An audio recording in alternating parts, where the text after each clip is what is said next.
സുരേഷിന്റെ ആദ്യത്തെ ഭാര്യ രത്ന മരിച്ചതിനു ശേഷം സുരേഷ് പുഷ്പയെ രണ്ടാമതായി വിവാഹം കഴിച്ചു. സുരേഷിന്റെ മകൻ രാജു കുഞ്ഞുകുട്ടിയാണ്. അവനെ നോക്കാനായി ഒരമ്മ ആവശ്യമായിരുന്നു. പിന്നെ സുരേഷിന്റെ അമ്മ ശാന്തി ഒരു രോഗിയായതുകൊണ്ട് അവരെ കൊണ്ട് നേരെ നടക്കാൻ പോലും പറ്റത്തില്ലായിരുന്നു. അതുകൊണ്ട് കുടുംബത്തെ നല്ല രീതിയിൽ നോക്കാനായി സുരേഷ് പുഷ്പയെ രണ്ടാമതായി കല്യാണം കഴിച്ചു. നീ എന്റെ ജീവിതത്തിലേക്ക് വന്നില്ലെങ്കിൽ ഇന്ന് എന്റെ കുടുംബം ഛന്നഭിന്നമായി പോയിട്ടുണ്ടാവുമായിരുന്നു. ഇത് എന്റെയും കുടുംബമല്ലേ ചേട്ടാ? എന്റെ അമ്മയെയും രാജുവിനെയും സ്നേഹത്തോടെയാ നോക്കുന്നത് നീ. നിന്റെ ഈ സ്നേഹത്തിന് ഞാൻ എന്ത് തിരിച്ചു തന്നാലും മതിയാകില്ല. അതെന്റെ കടമയാണ് ചേട്ടാ. സുരേഷ് ഓഫീസിലേക്ക് പോയതും തന്നെ പുഷ്പയുടെ സ്വഭാവം മാറും. അവൾ തന്റെ മകൻ രാജുവിനെ വീട്ടിലെ ജോലികളൊക്കെ ചെയ്യാൻ പറയും. പിന്നെ എപ്പോൾ നോക്കിയാലും അവനെ വഴക്കു പറഞ്ഞുകൊണ്ടേയിരിക്കും. എടോ, നീ ഇതുവരെ ഈ പാത്രങ്ങളൊന്നും കഴുകിയില്ലേ? ഇതിനുശേഷം തുണിയും അലക്കണം.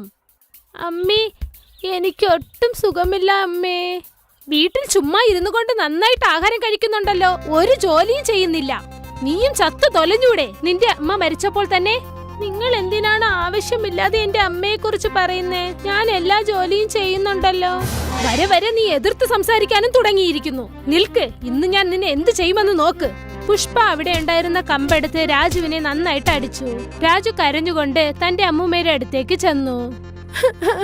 ഞാൻ എന്താ അത്ര മോശമാണ് അമ്മൂമ്മേ? ആദ്യം എന്റെ അമ്മ എന്നെ വിട്ടിട്ട് പോയി, പിന്നെ ഇപ്പോൾ ഈ രണ്ടാം അമ്മയും എന്നെ ജീവിക്കാൻ സമ്മതിക്കുന്നില്ല. എന്റെ പൊന്നു മോനെ രാജു, നീ കരയാനേ പാടില്ല. ഒരു ദിവസം എല്ലാം ശരിയാകും. പിന്നെ ഈ രണ്ടാമത്തെ അമ്മ എന്നെ ഒരുപാട് വെറുക്കുന്നു. എനിക്ക് അമ്മയുടെ സ്നേഹം കിട്ടാനുള്ള അനുഗ്രഹം ഇല്ലാന്ന് തോന്നുന്നു. നിന്റെ അച്ഛൻ വരട്ടെ, ഇവളെ കുറിച്ച് അവനോട് പറയാം. വേണ്ട വേണ്ട അമ്മുമ്മേ, നിങ്ങൾക്ക് അറിയാമല്ലോ ഈ രണ്ടാനമ്മ വളരെ ബുദ്ധിശാലിയാണ്.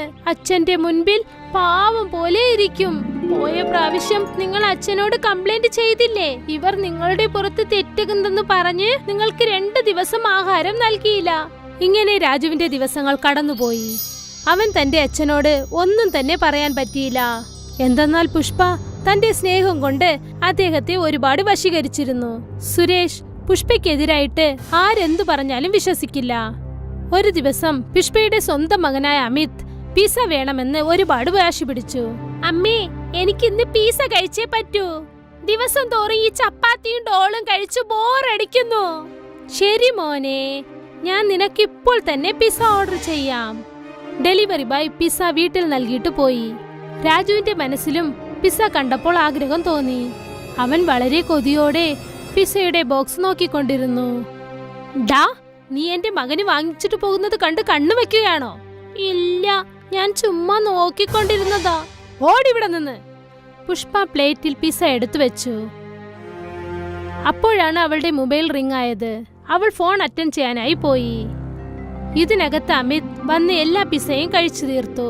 അറിയാതെ മൊത്തം പിസ്സയും കഴിച്ചു കഴിഞ്ഞല്ലോ. അമ്മ ഇത് കണ്ടാൽ ദേഷ്യപ്പെടും. ഞാൻ ബാക്കിയുള്ള പിസ്സ കൊണ്ടുപോയി രാജുവിന്റെ റൂമിൽ ഇട്ടിട്ട് വരാം. അപ്പോഴാണ് അവര് രാജുവിനെ സംശയപ്പെടും. പിന്നെ കയ്യിലുണ്ടായിരുന്ന കഷ്ണം രാജുവിന്റെ റൂമിലരികിലേക്ക് കൊണ്ടുപോയിട്ടിട്ട് വന്നു. പുഷ്പ ഫോൺ സംസാരിച്ചിട്ട് തിരിച്ചു വന്നപ്പോൾ പിസ്സയുടെ ബോക്സിൽ പിസ്സ ഇല്ലാത്തത് കണ്ടപ്പോൾ അവൾക്ക് ദേഷ്യം വലുതായി വന്നു. ഇവിടെ ഇരുന്ന് പിസ്സയൊക്കെ എവിടെയാണ് പോയത്? ഇതെല്ലാം തന്നെ ആ രാജുവിന്റെ ജോലിയായിരിക്കും. ഇന്ന് ഞാൻ അവനെ ഒരു വഴിയാക്കാതെ വിടില്ല. പുഷ്പ ദേഷ്യത്തോടെ രാജുവിന്റെ റൂമിലേക്ക് പോയി. പിസ്സയുടെ ഒരു കഷ്ണം താഴെ കിടന്നത് കണ്ടപ്പോൾ ദേഷ്യത്തിൽ അവളുടെ മുഖം ചുവന്നുപോയി. എന്നിട്ട് രാജുവിനെ തല്ലാൻ തുടങ്ങി. എന്തു പറ്റി? എന്തിനാണ് എന്നെ ഇങ്ങനെ തല്ലുന്നത്?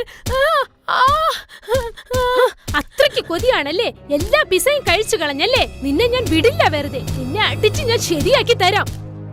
പക്ഷെ ഞാൻ തട്ടിൻ പുറത്ത് തുണി വിരിക്കുകയായിരുന്നു. ഞാനാ പിസ്സ കഴിച്ചതേ ഇല്ല. പിന്നെ എങ്ങനെയാണ് നിന്റെ റൂമിന്റെ വാതിലിൽ ആ പിസ്സയുടെ കഷ്ണം വന്നത്? ഇന്നു മുതൽ 2 ദിവസത്തേക്ക് നിനക്ക് ആഹാരം, വെള്ളം ഒന്നും നൽകില്ല. പുഷ്പ രാജുവിനെ റൂമിലിട്ട് പൂട്ടിവെച്ചു. പിന്നെ അവൻ ആഹാരം, കുടിക്കാൻ വെള്ളം ഒന്നും തന്നെ നൽകിയില്ല. വൈകുന്നേരം സുരേഷ് വീട്ടിലേക്ക് വന്നപ്പോൾ ഞാൻ എന്റെ 2 കുട്ടികൾക്കും കളിപ്പാട്ടം വാങ്ങിക്കൊണ്ട് വന്നിരിക്കുക. അവരോട് ഇങ്ങോട്ട് വരാൻ പറയേ. അത് രാജു അവന്റെ റൂമിൽ പഠിച്ചുകൊണ്ടിരിക്കയാ. ഈ പ്രാവശ്യം പരീക്ഷയിൽ മാർക്ക് കുറവല്ലേ വാങ്ങിയത്. അതുകൊണ്ടാണ് ഞാൻ അവനോട് പഠിക്കാൻ പറഞ്ഞത്. നിങ്ങൾ ഈ 2 ബൊമ്മയും അമിതിന് നൽകൂ. അപ്പോഴാണ് രാജുവിന് പഠിക്കാൻ തോന്നുക. രാജുവിന്റെ പഠനകാര്യത്തിൽ നിനക്ക് എന്ത് ശ്രദ്ധയാണ്. എനിക്ക് നിന്നെക്കുറിച്ച് അഭിമാനം തോന്നുന്നു. അങ്ങനെ ഒരു ദിവസം കടന്നുപോയി. രാജു കുടിക്കാൻ വെള്ളവും ആഹാരവും ഇല്ലാതെ ഒരുപാട് തളർന്നുപോയി. പ്ലീസ് കതകു തുറക്കൂ, ഞാൻ വീട്ടിലെ ജോലിയെല്ലാം ചെയ്യാം. ഞാൻ ആരോടും ഒന്നും പറയില്ല. എടീ ദുഷ്ടേ, അവൻ ഒരു കൊച്ചുകുട്ടിയല്ലേ, നിനക്ക് അവനോട് ദയവില്ലേ? എന്നെ കൊണ്ട് നടക്കാൻ പറ്റില്ല, ഇല്ലെങ്കിൽ നിന്നെ ഞാൻ വെറുതെ വിടില്ല. ഏ കിളവി, മര്യാദയ്ക്ക് അവിടെ ഇരുന്നോ, അല്ലെങ്കിൽ നിനക്കും ആഹാരം ഒന്നും നൽകില്ല. 2 ദിവസം വരെ ആ റൂമിന്റെ പൂട്ടിയ കതക് ഞാൻ തുറക്കില്ല. അടുത്ത ദിവസം പുഷ്പ രാവിലെ തന്നെ പാർട്ടിക്കായി തന്റെ കൂട്ടുകാരികളോടൊപ്പം പുറത്തേക്ക് പോയി. പക്ഷേ രാജുവിന്റെ ശരീരനില വളരെ മോശമായി കഴിഞ്ഞിരുന്നു. അവനെ കൊണ്ട് ഒന്നും പറ്റിയില്ല, സുഖമില്ലാതായിരിക്കുന്നു. കുടിക്കാൻ വെള്ളം പോലും ഇല്ലാതെ അവൻ തളർന്നു താഴേക്ക് വീണു.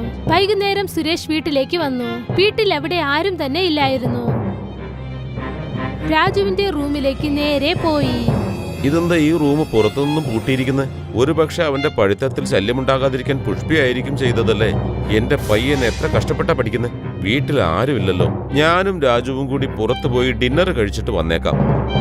സുരേഷ് ആ റൂമിന്റെ കതക് തുറന്നതും തന്നെ രാജുവിന്റെ മയങ്ങിയ നില കണ്ട് ഉടനെ തന്നെ അവനെ അവന്റെ മടിയിലേക്ക് ഇട്ടു. എന്നിട്ട് അവന്റെ മുഖത്തിലേക്ക് വെള്ളം തെളിച്ചു. വെള്ളം വെള്ളം. സുരേഷ് രാജുവിന് ഒരു ഗ്ലാസ് വെള്ളം നൽകി. എന്തു പറ്റി മോനെ? ഞാൻ ഇപ്പൊ തന്നെ അമ്മയെ വിളിക്കാം. അമ്മ വേണ്ട, അമ്മ വേണ്ട. ശാന്തി സുരേഷിനോട് നടന്നതൊക്കെ പറഞ്ഞു. സുരേഷ് ഡോക്ടറിനെ വരാൻ പറഞ്ഞ് രാജുവിന് ട്രീറ്റ്മെന്റ് നൽകി. പുഷ്പ രാത്രി പാർട്ടി തീർന്നതിനു ശേഷം വീട്ടിലേക്ക് വന്നു. രാജുവിന്റെ അവസ്ഥ കണ്ട് സുരേഷിന്റെ മുൻപിൽ പുഷ്പ അഭിനയിക്കാൻ തുടങ്ങി. അയ്യോ, എന്റെ പൊന്നു മോനെ രാജു, നിനക്ക് എന്താണ് പറ്റിയത് മോനെ? എനിക്ക് ഒട്ടും കാണാൻ പറ്റുന്നില്ലല്ലോ. എന്റെ മകന്റെ അടുത്തേക്ക് വന്നു പോകരുത്. എനിക്ക് എല്ലാ കാര്യങ്ങളും മനസ്സിലായി. ഒരിക്കലും നിനക്ക് എന്റെ മകന്റെ അമ്മയാവാൻ കഴിയില്ല പുഷ്പ. നീ ഇപ്പോൾ രാജുവിന്റെ എതിരാളിയാണ്. ഇത്രയും കാലം നീ പറഞ്ഞതെല്ലാം കണ്ണടച്ച് ഞാൻ കേട്ടുകൊണ്ടേയിരുന്നു. നീ എന്റെ ജീവിതത്തിൽ നിന്ന് പൊയ്ക്കോണം. അങ്ങനെയൊന്നും പറയല്ലേ. ഞാൻ നിങ്ങളെ എത്രത്തോളം സ്നേഹിക്കുന്നെന്നറിയാമോ? നിങ്ങളില്ലാതെ എനിക്ക് ജീവിക്കാൻ പറ്റില്ല. ഞാൻ ഇനി മുതൽ രാജുവിനെയും എന്റെ സ്വന്തം മകനെ പോലെ നോക്കാം. ഈ ഒരു പ്രാവശ്യത്തേക്ക് ഞാൻ നിന്നോട് ക്ഷമിക്കാം. ഇനി മേലിൽ ഇതുപോലെ നീ ആവർത്തിച്ചു കഴിഞ്ഞാൽ ഉറപ്പായും ഞാൻ നിന്നെ ഡൈവേഴ്സ് ചെയ്യും. പുഷ്പ സുരേഷിനെ ഒരുപാട് സ്നേഹിച്ചിരുന്നു. അതുകൊണ്ട് അദ്ദേഹത്തിന്റെ സ്നേഹത്തിനു വേണ്ടി രാജുവിനെ തന്റെ സ്വന്തം മകനെ പോലെ നോക്കി. എന്നിട്ട് അവന്റെ പുറത്തും തന്റെ സ്വന്തം മകനെ പോലെ സ്നേഹം കാണിക്കാൻ തുടങ്ങി. സുരേഷിന്റെ ആദ്യത്തെ ഭാര്യ രത്ന മരിച്ചതിനു ശേഷം സുരേഷ് പുഷ്പയെ 2ാമതായി വിവാഹം കഴിച്ചു. സുരേഷിന്റെ മകൻ രാജു കുഞ്ഞുകുട്ടിയാണ്. അവനെ നോക്കാനായി ഒരമ്മ ആവശ്യമായിരുന്നു. പിന്നെ സുരേഷിന്റെ അമ്മ ശാന്തി ഒരു രോഗിയായതുകൊണ്ട് അവരെ കൊണ്ട് നേരെ നടക്കാൻ പോലും പറ്റത്തില്ലായിരുന്നു. അതുകൊണ്ട് കുടുംബത്തെ നല്ല രീതിയിൽ നോക്കാനായി സുരേഷ് പുഷ്പയെ 2ാമതായി കല്യാണം കഴിച്ചു. നീ എന്റെ ജീവിതത്തിലേക്ക് വന്നില്ലെങ്കിൽ ഇന്ന് എന്റെ കുടുംബം ഛന്നഭിന്നമായി പോയിട്ടുണ്ടാവുമായിരുന്നു. ഇത് എന്റെയും കുടുംബമല്ലേ ചേട്ടാ? എന്റെ അമ്മയെയും രാജുവിനെയും സ്നേഹത്തോടെയാ നോക്കുന്നത് നീ. നിന്റെ ഈ സ്നേഹത്തിന് ഞാൻ എന്ത് തിരിച്ചു തന്നാലും മതിയാകില്ല. അതെന്റെ കടമയാണ് ചേട്ടാ. സുരേഷ് ഓഫീസിലേക്ക് പോയതും തന്നെ പുഷ്പയുടെ സ്വഭാവം മാറും. അവൾ തന്റെ മകൻ രാജുവിനെ വീട്ടിലെ ജോലികളൊക്കെ ചെയ്യാൻ പറയും. പിന്നെ എപ്പോൾ നോക്കിയാലും അവനെ വഴക്കു പറഞ്ഞുകൊണ്ടേയിരിക്കും. എടോ, നീ ഇതുവരെ ഈ പാത്രങ്ങളൊന്നും കഴുകിയില്ലേ? ഇതിനുശേഷം തുണിയും അലക്കണം. അമ്മേ, എനിക്ക് ഒട്ടും സുഖമില്ല അമ്മേ. വീട്ടിൽ ചുമ്മാ ഇരുന്നു കൊണ്ട് നന്നായിട്ട് ആഹാരം കഴിക്കുന്നുണ്ടല്ലോ, ഒരു ജോലിയും ചെയ്യുന്നില്ല. നീയും ചത്തു തൊലഞ്ഞൂടെ നിന്റെ അമ്മ മരിച്ചപ്പോൾ തന്നെ? നിങ്ങൾ എന്തിനാണ് ആവശ്യമില്ലാതെ എന്റെ അമ്മയെ കുറിച്ച് പറയുന്നേ? ഞാൻ എല്ലാ ജോലിയും ചെയ്യുന്നുണ്ടല്ലോ. വരെ വരെ നീ എതിർത്ത് സംസാരിക്കാനും തുടങ്ങിയിരിക്കുന്നു. നിൽക്ക്, ഇന്ന് ഞാൻ നിന്നെ എന്ത് ചെയ്യുമെന്ന് നോക്ക്. പുഷ്പ അവിടെ ഉണ്ടായിരുന്ന കമ്പെടുത്ത് രാജുവിനെ നന്നായിട്ട് അടിച്ചു. രാജു കരഞ്ഞുകൊണ്ട് തന്റെ അമ്മൂമ്മയുടെ അടുത്തേക്ക് ചെന്നു. ഞാൻ എന്താ അത്ര മോശമാണ് അമ്മൂമ്മേ? ആദ്യം എന്റെ അമ്മ എന്നെ വിട്ടിട്ട് പോയി. പിന്നെ ഇപ്പോൾ ഈ 2ാം അമ്മയും എന്നെ ജീവിക്കാൻ സമ്മതിക്കുന്നില്ല. എന്റെ പൊന്നു മോനെ രാജു, നീ കരയാനേ പാടില്ല. ഒരു ദിവസം എല്ലാം ശരിയാകും. പിന്നെ ഈ 2ാമത്തെ അമ്മ എന്നെ ഒരുപാട് വെറുക്കുന്നു. എനിക്ക് അമ്മയുടെ സ്നേഹം കിട്ടാനുള്ള അനുഗ്രഹം ഇല്ലാന്ന് തോന്നുന്നു. നിന്റെ അച്ഛൻ വരട്ടെ, ഇവളെ കുറിച്ച് അവനോട് പറയാം. വേണ്ട വേണ്ട അമ്മുമ്മേ, നിങ്ങൾക്ക് അറിയാമല്ലോ ഈ 2ാം അമ്മ വളരെ ബുദ്ധിശാലിയാണ്. അച്ഛന്റെ മുൻപിൽ പാവം പോലെ ഇരിക്കും. പോയ പ്രാവശ്യം നിങ്ങൾ അച്ഛനോട് കംപ്ലൈന്റ് ചെയ്തില്ലേ? ഇവർ നിങ്ങളുടെ പുറത്ത് തെറ്റുണ്ടെന്ന് പറഞ്ഞ് നിങ്ങൾക്ക് 2 ദിവസം ആഹാരം നൽകിയില്ല. ഇങ്ങനെ രാജുവിന്റെ ദിവസങ്ങൾ കടന്നുപോയി. അവൻ തന്റെ അച്ഛനോട് ഒന്നും തന്നെ പറയാൻ പറ്റിയില്ല. എന്തെന്നാൽ പുഷ്പ തന്റെ സ്നേഹം കൊണ്ട് അദ്ദേഹത്തെ ഒരുപാട് വശീകരിച്ചിരുന്നു. സുരേഷ് പുഷ്പയ്ക്കെതിരായിട്ട് ആരെന്തു പറഞ്ഞാലും വിശ്വസിക്കില്ല. ഒരു ദിവസം പുഷ്പയുടെ സ്വന്തം മകനായ അമിത് പിസ്സ വേണമെന്ന് ഒരുപാട് വാശി പിടിച്ചു. അമ്മേ, എനിക്കിന്ന് പിസ്സ കഴിച്ചേ പറ്റൂ. ദിവസം തോറും ഈ ചപ്പാത്തിയും ഡോളും കഴിച്ചു ബോറടിക്കുന്നു. ശരി മോനെ, ഞാൻ നിനക്കിപ്പോൾ തന്നെ പിസ്സ ഓർഡർ ചെയ്യാം. ഡെലിവറി ബോയ് പിസ്സ വീട്ടിൽ നൽകിയിട്ട് പോയി. രാജുവിന്റെ മനസ്സിലും പിസ്സ കണ്ടപ്പോൾ ആഗ്രഹം തോന്നി. അവൻ വളരെ കൊതിയോടെ പിസ്സയുടെ ബോക്സ് നോക്കിക്കൊണ്ടിരുന്നു. ഡാ, നീ എന്റെ മകന് വാങ്ങിച്ചിട്ട് പോകുന്നത് കണ്ട് കണ്ണു വെക്കുകയാണോ? ഇല്ല, ഞാൻ ചുമ്മാ നോക്കിക്കൊണ്ടിരുന്നതാ. ഓടിവിടെ നിന്ന്. പുഷ്പ പ്ലേറ്റിൽ പിസ്സ എടുത്തു വെച്ചു. അപ്പോഴാണ് അവളുടെ മൊബൈൽ റിംഗ് ആയത്. അവൾ ഫോൺ അറ്റൻഡ് ചെയ്യാനായി പോയി. ഇതിനകത്ത് അമിത് വന്ന് എല്ലാ പിസ്സയും കഴിച്ചു തീർത്തു. അറിയാതെ മൊത്തം പിസ്സയും കഴിച്ചു കഴിഞ്ഞല്ലോ. അമ്മ ഇത് കണ്ടാൽ ദേഷ്യപ്പെടും. ഞാൻ ബാക്കിയുള്ള പിസ്സ കൊണ്ടുപോയി രാജുവിന്റെ റൂമിൽ ഇട്ടിട്ട് വരാം. അപ്പോഴാണ് അവര് രാജുവിനെ സംശയപ്പെടും. പിന്നെ കയ്യിലുണ്ടായിരുന്ന കഷ്ണം രാജുവിന്റെ റൂമിലരികിലേക്ക് കൊണ്ടുപോയിട്ടിട്ട് വന്നു. പുഷ്പ ഫോൺ സംസാരിച്ചിട്ട് തിരിച്ചു വന്നപ്പോൾ പിസ്സയുടെ ബോക്സിൽ പിസ്സ ഇല്ലാത്തത് കണ്ടപ്പോൾ അവൾക്ക് ദേഷ്യം വലുതായി വന്നു. ഇവിടെ ഇരുന്ന് പിസ്സയൊക്കെ എവിടെയാണ് പോയത്? ഇതെല്ലാം തന്നെ ആ രാജുവിന്റെ ജോലിയായിരിക്കും. ഇന്ന് ഞാൻ അവനെ ഒരു വഴിയാക്കാതെ വിടില്ല. പുഷ്പ ദേഷ്യത്തോടെ രാജുവിന്റെ റൂമിലേക്ക് പോയി. പിസ്സയുടെ ഒരു കഷ്ണം താഴെ കിടന്നത് കണ്ടപ്പോൾ ദേഷ്യത്തിൽ അവളുടെ മുഖം ചുവന്നുപോയി. എന്നിട്ട് രാജുവിനെ തല്ലാൻ തുടങ്ങി. എന്തു പറ്റി? എന്തിനാണ് എന്നെ ഇങ്ങനെ തല്ലുന്നത്?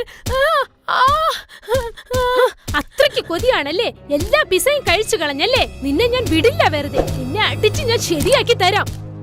പക്ഷെ ഞാൻ തട്ടിൻ പുറത്ത് തുണി വിരിക്കുകയായിരുന്നു. ഞാനാ പിസ്സ കഴിച്ചതേ ഇല്ല.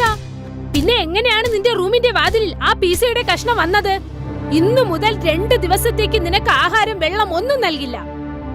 പുഷ്പ രാജുവിനെ റൂമിലിട്ട് പൂട്ടിവെച്ചു. പിന്നെ അവൻ ആഹാരം, കുടിക്കാൻ വെള്ളം ഒന്നും തന്നെ നൽകിയില്ല. വൈകുന്നേരം സുരേഷ് വീട്ടിലേക്ക് വന്നപ്പോൾ ഞാൻ എന്റെ 2 കുട്ടികൾക്കും കളിപ്പാട്ടം വാങ്ങിക്കൊണ്ട് വന്നിരിക്കുക. അവരോട് ഇങ്ങോട്ട് വരാൻ പറയേ. അത് രാജു അവന്റെ റൂമിൽ പഠിച്ചുകൊണ്ടിരിക്കുക.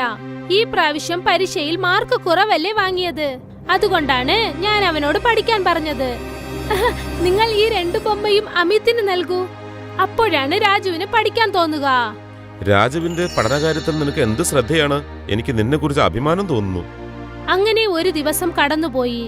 രാജു കുടിക്കാൻ വെള്ളവും ആഹാരവും ഇല്ലാതെ ഒരുപാട് തളർന്നുപോയി. പ്ലീസ് കതകു തുറക്കൂ. ഞാൻ വീട്ടിലെ ജോലിയെല്ലാം ചെയ്യാം. ഞാൻ ആരോടും ഒന്നും പറയില്ല. എടീ ദുഷ്ടേ, അവൻ ഒരു കൊച്ചുകുട്ടിയല്ലേ? നിനക്ക് അവനോട് ദയവില്ലേ? എന്നെ കൊണ്ട് നടക്കാൻ പറ്റില്ല. ഇല്ലെങ്കിൽ നിന്നെ ഞാൻ വെറുതെ വിടില്ല. ഏ കിളവി, മര്യാദയ്ക്ക് അവിടെ ഇരുന്നോ, അല്ലെങ്കിൽ നിനക്കും ആഹാരം ഒന്നും നൽകില്ല. 2 ദിവസം വരെ ആ റൂമിന്റെ പൂട്ടിയ കതക് ഞാൻ തുറക്കില്ല. അടുത്ത ദിവസം പുഷ്പ രാവിലെ തന്നെ പാർട്ടിക്കായി തന്റെ കൂട്ടുകാരികളോടൊപ്പം പുറത്തേക്ക് പോയി. പക്ഷേ രാജുവിന്റെ ശരീരനില വളരെ മോശമായി കഴിഞ്ഞിരുന്നു. അവനെ കൊണ്ട് ഒന്നും പറ്റിയില്ല. സുഖമില്ലാതായിരിക്കുന്നു. കുടിക്കാൻ വെള്ളം പോലും ഇല്ലാതെ അവൻ തളർന്നു താഴേക്ക് വീണു. വൈകുന്നേരം സുരേഷ് വീട്ടിലേക്ക് വന്നു. വീട്ടിൽ അവിടെ ആരും തന്നെ ഇല്ലായിരുന്നു. രാജുവിന്റെ റൂമിലേക്ക് നേരെ പോയി. ഇതെന്താ ഈ റൂം പുറത്തുനിന്നും പൂട്ടിയിരിക്കുന്നത്? ഒരുപക്ഷെ അവന്റെ പഠിത്തത്തിൽ ശല്യമുണ്ടാകാതിരിക്കാൻ പുഷ്പയായിരിക്കും ചെയ്തതല്ലേ. എന്റെ പയ്യൻ എത്ര കഷ്ടപ്പെട്ടാ പഠിക്കുന്നത്. വീട്ടിൽ ആരുമില്ലല്ലോ. ഞാനും രാജുവും കൂടി പുറത്തു പോയി ഡിന്നർ കഴിച്ചിട്ട് വന്നേക്കാം. സുരേഷ് ആ റൂമിന്റെ കതക് തുറന്നതും തന്നെ രാജുവിന്റെ മയങ്ങിയ നില കണ്ട് ഉടനെ തന്നെ അവനെ അവന്റെ മടിയിലേക്ക് ഇട്ടു. എന്നിട്ട് അവന്റെ മുഖത്തിലേക്ക് വെള്ളം തെളിച്ചു. വെള്ളം, വെള്ളം. സുരേഷ് രാജുവിന് ഒരു ഗ്ലാസ് വെള്ളം നൽകി. എന്തു പറ്റി മോനെ? ഞാൻ ഇപ്പൊ തന്നെ അമ്മയെ വിളിക്കാം. അമ്മ വേണ്ട, അമ്മ വേണ്ട. ശാന്തി സുരേഷിനോട് നടന്നതൊക്കെ പറഞ്ഞു. സുരേഷ് ഡോക്ടറിനെ വരാൻ പറഞ്ഞ് രാജുവിന് ട്രീറ്റ്മെന്റ് നൽകി. പുഷ്പ രാത്രി പാർട്ടി തീർന്നതിനു ശേഷം വീട്ടിലേക്ക് വന്നു. രാജുവിന്റെ അവസ്ഥ കണ്ട് സുരേഷിന്റെ മുൻപിൽ പുഷ്പ അഭിനയിക്കാൻ തുടങ്ങി. അയ്യോ, എന്റെ പൊന്നു മോനെ രാജു, നിനക്ക് എന്താണ് പറ്റിയത് മോനെ? എനിക്ക് ഒട്ടും കാണാൻ പറ്റുന്നില്ലല്ലോ. എന്റെ മകന്റെ അടുത്തേക്ക് വന്നു പോകരുത്. എനിക്ക് എല്ലാ കാര്യങ്ങളും മനസ്സിലായി. ഒരിക്കലും നിനക്ക് എന്റെ മകന്റെ അമ്മയാവാൻ കഴിയില്ല പുഷ്പ. നീ ഇപ്പോൾ രാജുവിന്റെ എതിരാളിയാണ്. ഇത്രയും കാലം നീ പറഞ്ഞതെല്ലാം കണ്ണടച്ച് ഞാൻ കേട്ടുകൊണ്ടേയിരുന്നു. നീ എന്റെ ജീവിതത്തിൽ നിന്ന് പൊയ്ക്കോണം. അങ്ങനെയൊന്നും പറയല്ലേ. ഞാൻ നിങ്ങളെ എത്രത്തോളം സ്നേഹിക്കുന്നെന്നറിയാമോ? നിങ്ങളില്ലാതെ എനിക്ക് ജീവിക്കാൻ പറ്റില്ല. ഞാൻ ഇനി മുതൽ രാജുവിനെയും എന്റെ സ്വന്തം മകനെ പോലെ നോക്കാം. ഈ ഒരു പ്രാവശ്യത്തേക്ക് ഞാൻ നിന്നോട് ക്ഷമിക്കാം. ഇനി മേലിൽ ഇതുപോലെ നീ ആവർത്തിച്ചു കഴിഞ്ഞാൽ ഉറപ്പായും ഞാൻ നിന്നെ ഡൈവേഴ്സ് ചെയ്യും. പുഷ്പ സുരേഷിനെ ഒരുപാട് സ്നേഹിച്ചിരുന്നു. അതുകൊണ്ട് അദ്ദേഹത്തിന്റെ സ്നേഹത്തിനു വേണ്ടി രാജുവിനെ തന്റെ സ്വന്തം മകനെ പോലെ നോക്കി. എന്നിട്ട് അവന്റെ പുറത്തും തന്റെ സ്വന്തം മകനെ പോലെ സ്നേഹം കാണിക്കാൻ തുടങ്ങി.